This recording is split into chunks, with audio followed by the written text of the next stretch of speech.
الحمد لله رب العالمين والعاقبة للمتقين والصلاة والسلام على أشرف الأنبياء والمرسلين وعلى آله وأصحابه أجمعين أما بعد فقد قال الله تبارك وتعالى في القرآن المجيد والفرقان الحميد والعصر إن الإنسان لفي خسر إلا الذين آمنوا وعملوا الصالحات وتواصوا بالحق وتواصوا بالصبر صدق الله العظيم۔ محترم بزرگوں اور معزز ساتھیوں، اللہ تبارک و تعالیٰ کا بحد احسان ہوا، کرم ہوا، فضل ہوا، عنایت ہوئی، نوازش ہوئی، مہربانی ہوئی کہ اللہ نے دین جیسی مبارک مجلس میں ہم سب کو جمع ہو کر اور میری اور آپ کی زندگی میں دین کیسے آئے یہ فکر کرنے کی توفیق نصیب فرمائے۔ آمین۔ زندگی میں دین کا آ جانا، زندگی میں شریعت کا آ جانا اور زندگی میں سنتوں کی پابندی کا آ جانا اور زندگی میں نمازوں کی پابندی کا آ جانا، یہ اللہ کی بہت بڑی نعمت ہے۔ اور یہ بات بھی ظاہر ہے کہ جس بندے کے ساتھ اللہ محبت فرماتے ہیں اس کو دین کی سمجھ عطا فرماتے ہیں۔ مَن یرد اللہ بہ خیرا یفقہہ فی الدین، کہ اللہ جس بندے کے ساتھ بھلائی کا ارادہ فرماتے ہیں اس کو دین کی سمجھ عطا فرماتے ہیں۔ معلوم یہ ہوا جس کو دین کی سمجھ عطا کی گئی ہے اس کو اللہ کی طرف سے بھلائی کرنے کا، بھلائی دینے کا ارادہ ہوا ہے، اور اللہ جس کا بھلا کرنا چاہے اس کا کوئی برا نہیں کر سکتا، اور اللہ جس کا برا کرنا چاہے اس کا کوئی بھلا نہیں کر سکتا۔ اور دوسری بات یہ معلوم ہوئی کہ اللہ کی طرف سے خیر مطلوب ہوتی ہے۔ اللہ کسی بندے کا بھلا چاہتے ہیں تو اس کو دنیا نہیں دیتے، دولت نہیں دیتے، مال نہیں دیتے، بلکہ احادیث مبارکہ میں خود بات آئی ہے۔ میرے اور آپ کے آقا نبی اکرم صلی اللہ علیہ وسلم نے ارشاد فرمایا، اللہ جس بندے کے ساتھ محبت فرماتے ہیں اس کو دنیا سے اس طرح بچاتے ہیں جس طرح تم اپنے بخار زدہ مریض کو، بخار والے مریض کو، بخار والے پیشنٹ کو پانی سے بچاتے ہو۔ یعنی جس کو بخار آتا ہے اس کو پانی سے بچایا جاتا ہے، کہیں اس کے بخار میں اور اضافہ نہ ہو۔ تو جس طرح ہم اپنے مریض کو پانی سے بچاتے ہیں، بخار زدہ مریض کو، اسی طرح اللہ پاک اپنے محبوب بندوں کو دنیا سے بچاتے ہیں۔ یہ اللہ کا ضابطہ و اصول ہے۔ خیر اللہ چاہتے ہیں، بھلائی کا ارادہ ہو رہا ہے تو اللہ پاک دین کی سمجھ عطا فرماتے ہیں، دین عطا فرماتے ہیں۔ اس کی زندگی میں دین آتا ہے، سنتیں آتی ہیں، پنج وقتہ نمازوں کی پابندی آتی ہے، شریعت پر چلنا ہوتا ہے۔ تو میرے معزز بزرگوں، اس بیٹھنے کے ذریعے سے بھی یہ چاہا جا رہا ہے کہ میری اور آپ کی 24 گھنٹے کی زندگی میں سنتیں آ جائیں، اور دین پر عمل کرنے کو میں اپنی خوش نصیبی سمجھوں، خوش قسمتی سمجھوں۔ یہ میری خوش نصیبی ہے کہ اللہ نے مجھے دین پر عمل کرنے کا موقع دیا۔ یہ میری خوش نصیبی ہے کہ اللہ نے مجھے نماز پڑھنے کی توفیق دی۔ یہ میری خوش نصیبی ہے کہ اللہ نے مجھے اپنے سامنے رونے کا، گڑ گڑانے کا، آہوزاری کرنے کا موقع دیا۔ یہ میری خوش نصیبی ہے کہ اللہ نے میری ناقص زبان سے اپنے پاک ذکر کرنے کا موقع دیا۔ ایک سبحان ربی العظیم یا سبحان اللہ بھی کسی کو کہنے کے موقع کا مل جانا، یہ اس کے لیے بڑی خوش نصیبی اور بڑی خوش قسمتی کا موقع ہے۔ دولت کا مل جانا، دنیا کا مل جانا یہ خوش نصیبی نہیں ہے، خوش نصیبی یہ ہے کہ دین مل جائے اور اللہ کی رضا والے اعمال مل جائے۔ خوش نصیبی یہ ہے کہ زندگی میں سنتوں کی پابندی آ جائے، خوش نصیبی یہ ہے کہ زندگی میں نمازوں کی پابندی آ جائے، شریعت پر چلنا آ جائے۔ یہ دوڑ دھوپ، یہ اٹھنا بیٹھنا، یہ بولنا سب اس وجہ سے ہے کہ بھئی میرے اور آپ کی 24 گھنٹے کی زندگی میں دین آ جائے اور اس دین پر عمل کرنے کو میں اپنی خوش قسمتی سمجھوں اور اسی میں میری کامیابی ہے، یہ مکمل یقین مجھے ہو۔ باقی اس کے علاوہ کامیابی کا کوئی دوسرا راستہ اور دوسرا آپشن ہے ہی نہیں ہے۔ اس لیے میرے عزیزو، دین کے اعتبار سے مضبوط بنے، روح مضبوط ہوگی، روح مضبوط ہوگی تو جسم سے نکلنے والے اعمال مضبوط ہوں گے، جسم سے نکلنے والے اعمال مضبوط ہوں گے تو پھر نمازوں کی پابندی آئے گی، شریعت پر چلنا آئے گا، سنتوں کی پابندی آئے گی، پھر آدمی ایسے کام کرے گا جس سے اللہ اور اس کے رسول صلی اللہ علیہ وسلم راضی ہوں، اور ایسے کام ہرگز نہیں کرے گا جس سے اللہ اور اس کے رسول صلی اللہ علیہ وسلم ناراض ہوتے ہوں۔ محنت کرنا ہے، کرنے کا کام ہے، کریں گے اللہ فائدہ دیں گے، نہیں کریں گے تو کسی کا نقصان نہیں، اپنا ہی نقصان ہے۔ کرنے کا کام ہے، کریں گے اپنی آخرت بنے گی، نہیں کریں گے تو میرے اور آپ کی آخرت کا سب سے بڑا گھاٹا ہوگا، ایسا گھاٹا کہ جس کے بعد کوئی نفع نہیں ہے۔ نمازوں کی پابندی کا موقع مل رہا ہے، اس پر اللہ کا شکر ادا کریں۔ سنتوں پر عمل کرنے کا موقع مل رہا ہے، اس پر اللہ کا شکر ادا کریں۔ ایک ایک سنت کو جان جان کر اس پر عمل کریں۔ کھانے پینے کی سنتیں ہیں، سونے کی سنتیں ہیں، مسجد میں داخل ہونے کی سنتیں ہیں، مسجد سے نکلنے کی سنتیں ہیں، وضو اور نماز کی سنتیں ہیں۔ میرے اور آپ کے آقا محمد الرسول اللہ صلی اللہ علیہ وسلم کی زندگی پیدائش سے لے کر جوانی تک اور جوانی سے لے کر آپ صلی اللہ علیہ وسلم کی دنیا سے پردہ فرمانے تک کے سارے احوال کا آپ بغور جائزہ لیں گے تو یہ بات صاف طور پر محسوس ہوگی کہ زندگی کے کسی گوشے کو آپ صلی اللہ علیہ وسلم نے خالی نہیں چھوڑا ہے۔ بچپن میں رہنمائی چاہتے ہیں، بچپن کی رہنمائی موجود ہے، جوانی کیسے گزارا جائے رہبری اور رہنمائی موجود ہے، ازواج معاشرے میں کیسے رہا جائے، بیویوں کے ساتھ کیسے رہا جائے، رہبری اور رہنمائی موجود ہے، دوستوں اور رشتہ داروں کے ساتھ کیسے رہا جائے، رہبری اور رہنمائی موجود ہے، کاروبار کیسے کیا جائے، عبادت کیسے کی جائے، معاملات کیسے طے کیے جائے، یہ ساری چیزیں آپ صلی اللہ علیہ وسلم کی مبارک زندگی میں موجود ہے۔ مجھے اور آپ کو جھانکنے کی اور لینے کی سخت ضرورت ہے۔ اس لیے میرے عزیزو، اپنی زندگی میں دین کو لائیں، اللہ اور اس کے رسول صلی اللہ علیہ وسلم کے رضا والے اعمال لائیں، اور یہ کوئی 10 دن کا یا 20 دن کا یا 40 دن کا کام نہیں ہے، موت تک کا کام ہے۔ ایسا ہرگز نہیں کہ بھئی تھوڑے دن کر لیے پھر چھٹی، نہیں کہ مکتب عشق کے انداز نرالے دیکھے، اس کو چھٹی نہ ملی جس نے سبق یاد کیا ہو۔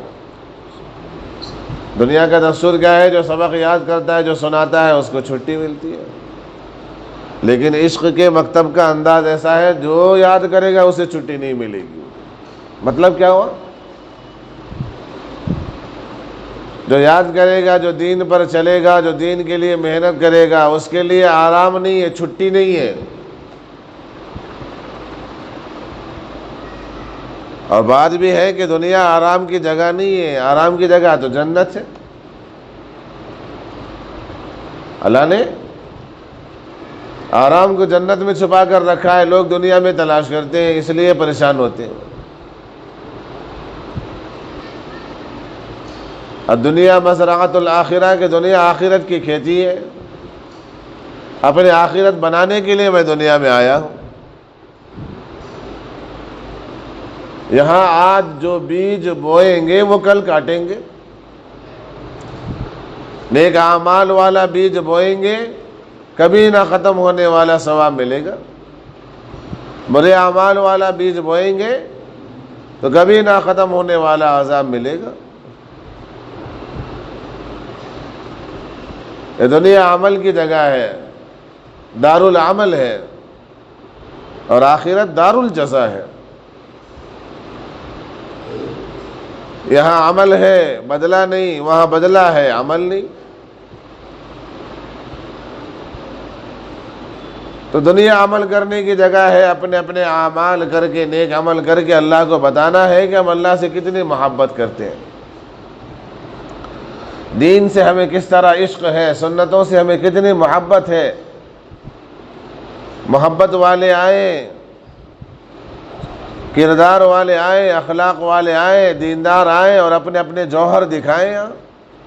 یہ جوہر دکھانے کا میدان ہے، یہ اللہ کو بتانے کا میدان ہے کہ ہم اللہ سے کتنی محبت کرتے ہیں۔ اور جو بندہ اللہ سے جتنی محبت کرے گا وہ شریعت پر اسی قدر عمل کرے گا اور سنتوں پر اسی قدر عمل کرے گا۔ زندگی میں دین نہیں ہے، زندگی میں سنتیں نہیں ہیں، تو اس کا مطلب یہ ہے کہ اللہ سے محبت نہیں ہے۔ اللہ سے محبت ہوتی ہے تو آدمی ایک چھوٹا سا عمل چھوڑنے سے بھی ڈرتا ہے، کانپتا ہے، لرزتا ہے کہ مجھ سے یہ گناہ کیسے ہو گیا۔ جیسے کہ صحابہ کرام رضوان اللہ تعالی علیہ مجمعین کی عادت مبارکہ تھی کہ دنیا میں جنت کی بشارت ملنے کے باوجود بھی اللہ سے اتنا ڈرا کرتے تھے، اتنا ڈرا کرتے تھے کہ روتے روتے ان کے چہروں پر آنکھوں سے نکلنے والی آنسوؤں کی وجہ سے نالیاں بن گئی تھی۔ کیا بن گئی تھی؟ روتے روتے آنکھوں کی بینائی چلی گئی، اللہ کے ڈر سے، اللہ کے خوف سے۔ معائنہ کیا گیا تو ڈاکٹروں نے کہا آنکھیں آپ کی اچھی ہوں گی لیکن آپ کو چند دن لکڑی پر سجدہ کرنا پڑے گا، سجدہ نہیں کر سکیں گے آپ۔ اور فقہ کا یہ مسئلہ بھی ہے، اگر کسی بیماری کی وجہ سے نماز میں کچھ اگر تخفیف ہو جائے، یا کوئی ڈاکٹر اور طبیب یہ کہہ دے کہ آپ ٹھہر کر نہیں پڑھ سکیں گے، بیٹھ کر پڑھنا پڑے گا، تو فقہ میں اجازت ہے۔ تو فقہ کے اصول کے مطابق یہاں اجازت بھی تھی، معیار آپ ہوتے تو تیار ہو جاتے، اور شریعت کے اعتبار سے کوئی وہ بھی نہیں تھا، شریعت میں گنجائش ہے مسئلے کی، کر سکتے۔ یعنی کوئی ڈاکٹر اگر یہ کہے کہ آپ کی آنکھوں کی روشنی واپس آ جائے گی لیکن آپ کو 15-20 دن سجدہ نہیں کرنا پڑے گا، آپ کو بغیر، آپ کو جو ہے نا لکڑی پر سجدہ کرنا پڑے گا یا بیٹھ کر نماز پڑھنا پڑے گا، ایسا اگر ڈاکٹر کہے تو شریعت میں گنجائش ہے۔ معیار آپ ہے گنجائش کو ڈھونڈنے والے، وہ تو صحابہ کرام تھے۔ انہوں نے کہا 4-5 دن تو بہت دور کی بات ہے، ایک رکعت بھی ایسے نہیں پڑھوں گا۔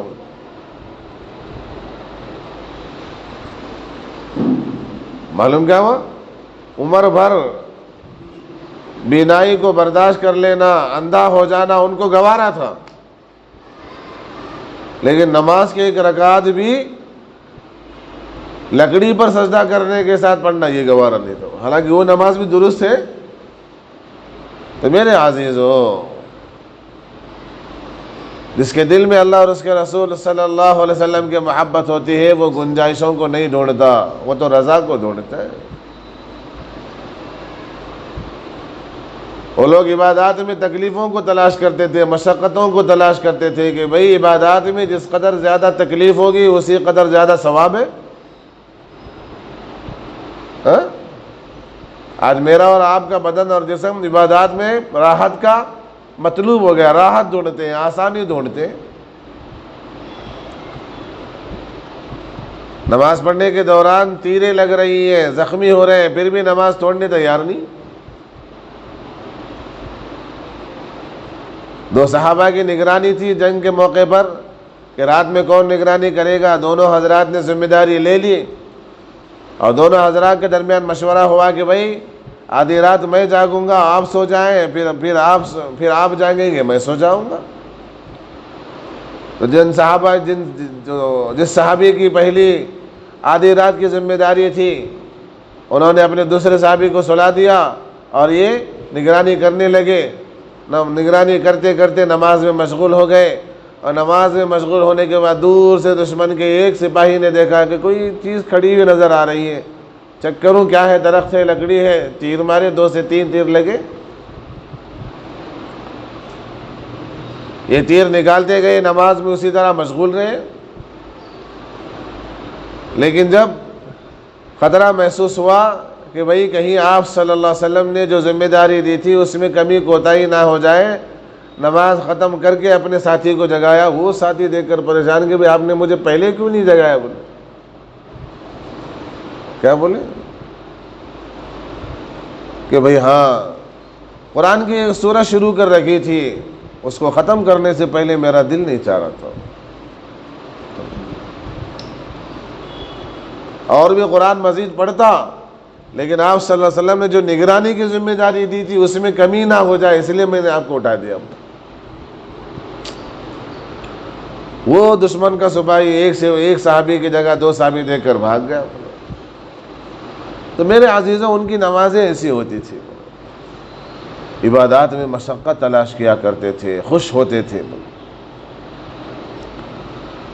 تلواروں کے سائے میں نماز ادا کر کے انہوں نے دنیا کو یہ بتایا کہ عشق کی نماز ایسی ادا ہوتی ہے۔ جنگ کے موقع پر نماز کا وقت آیا، سامنے والے بھی مسلمان، یہ بھی مسلمان، کہا کہ بھئی نماز کا وقت ہوا، نماز ادا کرنے کے لیے ہمیں تھوڑا ٹائم دے دو تاکہ ہم نماز پڑھیں گے، پھر بعد میں نماز پڑھنے کے بعد جنگ کریں گے۔ انہوں نے کہا بالکل گنجائش نہیں، اب کیا کریں، دشمنوں سے لڑنا بھی ہے، نماز پڑھنا بھی ہے۔ طے یہ ہوا کہ آدھے لوگ لڑتے رہے، آدھے لوگ نماز پڑھیں،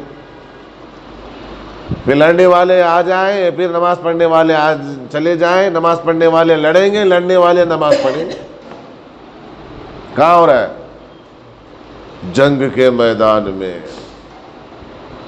تلواروں کے سائے میں عشق کی نماز ادا کر کے ساری آنے والی دنیا کو یہ بتا دیا کہ محبت ہو تو بہانے تلاش نہیں کیے جاتے۔ بہانہ تلاش کر رہا ہوں اس کا مطلب ہے محبت نہیں۔ ایک صحابی نے کسم کے رنگ کی چادر پہنی تھی، جو کہ عورتوں کو پہننا چاہیے، مردوں کے لیے مناسب نہیں ہے وہ کلر۔ آپ صلی اللہ علیہ وسلم نے صرف دیکھ کر یہ فرمایا یہ کیا پہنے بھائی؟ ہم بولتے نہیں کسی کو یہ کیا پہنے، مطلب ناگواری کے آثار ظاہر فرمائے۔ ان کو یہ محسوس ہوا کہ میں نے جو پہنا ہے وہ آپ صلی اللہ علیہ وسلم کو پسند نہیں آیا۔ فوراً گھر میں گئے، گھر والے جو ہے نا چولہا جلا کے رکھے تھے وہ چادر جلا دیے، کیا کہتے ہیں،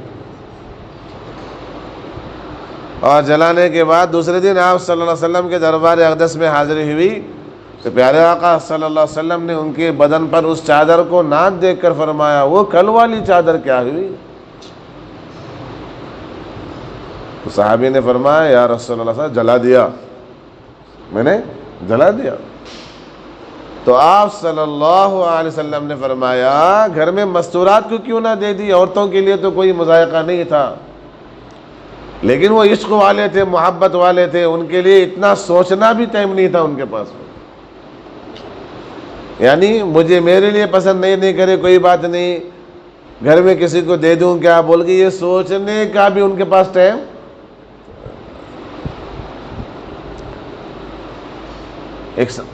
اس لیے میرے عزیزوں، محبت آتی ہے تو آدمی بہانے چھوڑ دیتا ہے، مشقت تلاش کرتا ہے، تکلیف تلاش کرتا ہے۔ آپ دیکھیں دنیا میں کسی سے محبت ہو جائے تو آدمی اس کے لیے کتنی تکلیف اٹھاتا ہے۔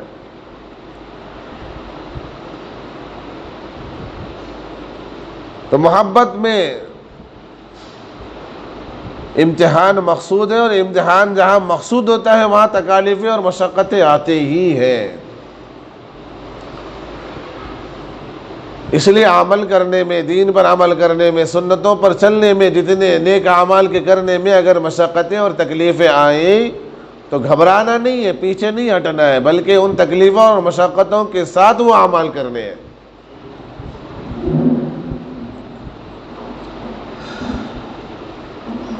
الفت میں برابر ہے وفا ہو کہ جفا ہو، الفت میں برابر ہے وفا ہو کہ جفا ہو، یعنی محبت ہوتی ہے تو آدمی تکلیف نہیں دیکھتا، مشقت نہیں دیکھتا، پریشانی نہیں دیکھتا۔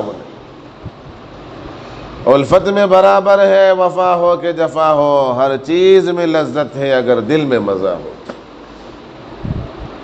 اس لیے میرے عزیزوں، اللہ نے ان مبارک مجلسوں سے ہم سب کو نوازا ہے، اس پر اللہ کا شکر ادا کرے، نیک اعمال اپنی زندگی میں لائے، شریعت پر عمل کرنے کی کوشش کرے، فکر کرے، خود بھی شریعت پر عمل کرے اور اپنے گھر والوں کو بھی شریعت پر عمل کرانے کی، سنتوں پر عمل کرنے کی، 5 وقتہ نمازوں کی پابندی کرانے کی کوشش کرے کہ میں اگر دیندار بن کر اللہ اور اس کے رسول صلی اللہ علیہ وسلم کو راضی کرنے والا بن رہا ہوں تو میرے گھر والے کیوں پیچھے رہے؟